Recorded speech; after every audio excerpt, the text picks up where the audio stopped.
Hi friends, welcome to Shanti logs. ఈరోజు మా customer ఒకరు ఒక పనసకాయ అయితే ఇచ్చారు.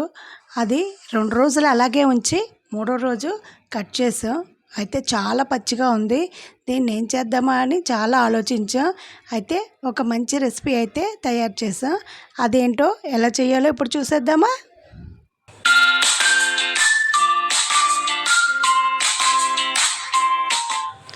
పనసకాయ ఒక 2 రోజులు ఎండలో ఉంచాం. మాకిచ్చిన ఆయన అయితే ఎండలోనే ఉంచమన్నారు. ఎండలో ఉంచితే బాగా ముగ్గుతుంది అని చెప్పారు. సరే అని చెప్పి ఎండలో ఉంచాం. కానీ అది ఎప్పటికీ ముగ్గలేదు సరి కదా. అది పైన డాగులుగా అనిపించింది. వెంటనే దాన్ని కట్ చేసేసరికి తొనలు ఇలాగా చాలా పచ్చిగా ఉన్నాయి. వాటిని వేస్ట్ చేయకూడదని దీంతో ఒక మంచి రెసిపీ అయితే చేసేసాం. ఈ రెసిపీ చాలా బాగా వచ్చింది. ముందుగా ఇందులో పిక్కలన్నీ తీసేసి పిక్కల పైన ఉన్న ఈ పొరను కూడా తీసేసుకొని ఉత్తి పై తొన మాత్రం మిక్సీ జార్లో వేసుకోవాలి. ఇలాగే మొత్తం తొనలన్నీ కూడా లోపల పిక్క తీసుకొని పైది 3 ముక్కలుగా కట్ చేసుకొని మిక్సీ జార్లో వేసుకున్నాం. ఇలా మొత్తం అన్నీ తీసేసుకొని మిక్సీ జార్లో బాగా మెత్తగా కాకుండా కొంచెం బరకగా పేస్ట్ లాగా అయితే చేసుకొని పక్కన ఉంచుకున్నాం. ఇందులో వాటర్ అది ఏమీ వేయనవసరం లేదు. ఇలానే పేస్ట్ చేసుకుంటే ఇలా 1 కప్ అయింది. ఇప్పుడు స్టవ్ ఆన్ చేసుకొని బాణీలు పెట్టి ఇందులో నెయ్యి పోసుకోవాలి. నెయ్యి కొంచెం ఎక్కువగానే పడుతుంది. ఎక్కువ అంటే ఒక 100 గ్రాముల నెయ్యి పట్టింది. ఇందులో సగం ఇప్పుడు వేసుకొని ఇది కొంచెం హీట్ ఎక్కిన తర్వాత ముందుగా పేస్ట్ చేసి రెడీగా చేసుకున్న ఈ పనసకాయ పేస్ట్ని ఈ నేతిలో వేసి చక్కగా వేయించుకోవాలి. ఇదంతా కలుపుకొని వేయించేసరికి నాకైతే ఈ పాన్ సరిపోలేదు. కలపడానికి కూడా వీలు అవ్వట్లేదు. నెయ్యి మొత్తం కిందే ఉనికిపోతుంది. అందుకని చెప్పి వేరే గిన్నె పెట్టుకొని అందులో ఫస్ట్గా కొంచెం నెయ్యి వేసుకొని ఇప్పుడు మిగతా సగం ఇందులో వేసుకొని ఇది కూడా అలాగే కొంచెం వేగిన తర్వాత 2 కలిపి వేయించుకుంటున్నాను. మీరైతే ముందుగా ఖాళీగానే ఉన్న గిన్నె తీసుకొని అందులో మొత్తం ఒకేసారి వేసుకోండి. నేనైతే 2 భాగాలుగా చేసుకొని ఇది మొత్తం మళ్ళీ ఈ గిన్నెలో వేసుకొని బాగా పచ్చివాసన పోయేంత వరకు వేయించుకుంటున్నాను. అది వేగేలోపు 4 కొబ్బరి చెక్కల్ని అంటే 2 కాయల్ని చిన్న ముక్కలుగా కట్ చేసుకొని పేస్ట్ చేసి కొంచెం కొంచెం వాటర్ వేసి పేస్ట్ చేస్తే చక్కగా ఇలా పాలులాగా వస్తాయి.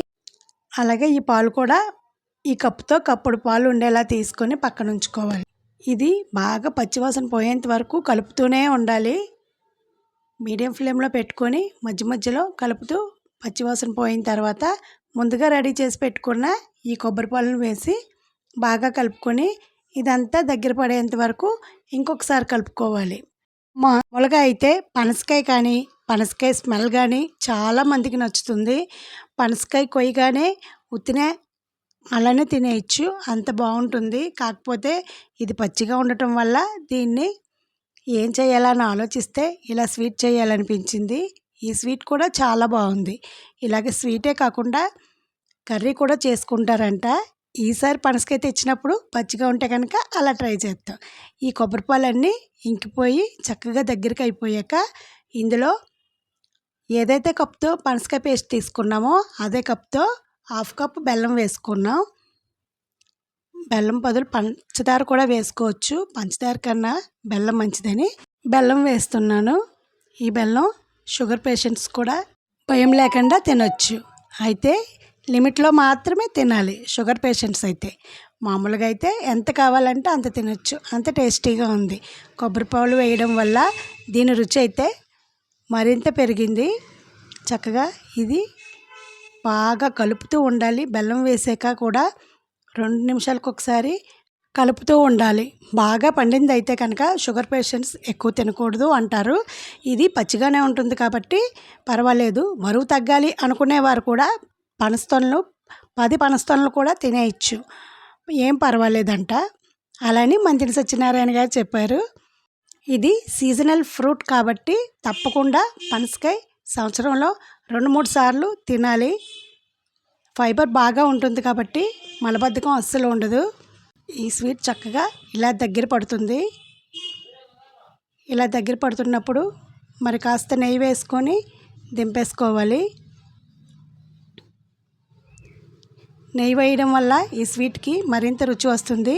కావాలంటే డ్రై ఫ్రూట్స్ నేతిలో వేయించుకొని వేసుకోవచ్చు. నేనైతే వేయలేదు. వేస్తే బాగుంటుంది. ఎవరైనా గెస్ట్స్ వచ్చినప్పుడు ఈ స్వీట్ కనుక చేసి పెట్టారంటే అస్సలు మిమ్మల్ని మర్చిపోరు. ఎప్పుడు వెళ్ళినా పనసకాయ స్వీట్ చేసావా అని అడుగుతూనే ఉంటారు. అంత టేస్టీగా ఉంటుంది. పనసకాయ తినడం వల్ల స్కిన్ చక్కగా మెరుస్తూ ఉండి అలాగే కంటి సమస్యలు కూడా తగ్గుతాయంట. పనసకాయ తప్పనిసరిగా సంవత్సరానికి ఒకసారి తినడం చాలా మంచిది.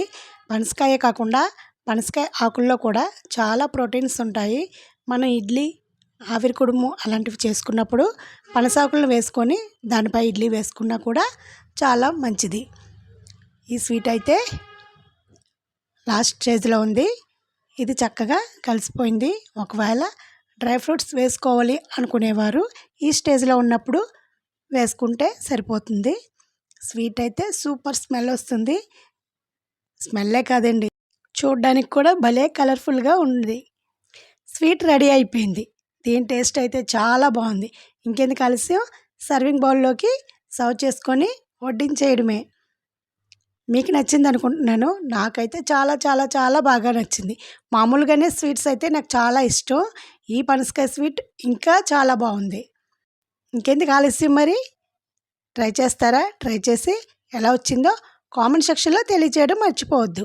చివరిగా చిన్న టిప్, నచ్చితే ఒక లైక్ ఇవ్వండి. జీవితంలో ఏది మన వెనక రావు, గడిపిన క్షణాలు తప్ప. మనం సంపాదించింది ఏది మనది కాదు.